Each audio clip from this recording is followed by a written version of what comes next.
बाप्पाच्या निमित्ताने इथं म्हणजे रोजच मस्त छान अशी आरती झाल्यानंतर सामूहिक सगळ्यांची जेवायची पंगत असते, पण मी आज खास वेळ काढून आलेले आहे. विशाल दादाने दुपारी फोन केला होता की संध्याकाळी आरतीला या म्हणून. हे बघा मस्त छान आमची आरती झाली आणि सगळं महिला मंडळ जमलेले आहे.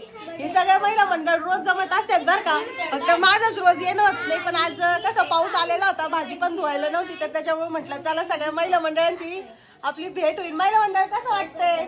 सगळ्यात महत्वाचं म्हणजे मलाच लय भारी वाटतंय. मी लय दिवसातून सगळ्या माझ्या मैत्रिणींना महिला मंडळांना भेटली. माझं असं कोणाला सगळं भेटणं होतच नाही, कारण काम कंटिन्यू चालू असतं. म्हणलं चला आज वेळ काढू.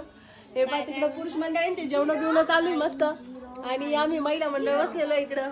त्यांचे जेवण झाले की मग आम्ही मस्त पैकी जेवण करणार. आरती वगैरे झाली मस्त छान, सगळ्यांनी मिळून आरती केली. मंडळी तुमची झाली का नाही जेवण बिवणं? मला कमेंट करून नक्की सांगा बरं का.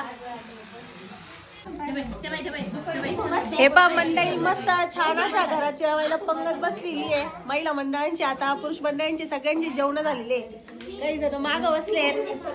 पूर्ण हॉल जो आहे तो हा सगळा भरलेला आहे, त्याच्यामुळे आम्ही तिघी चौघी जणी मध्ये जागा धरली.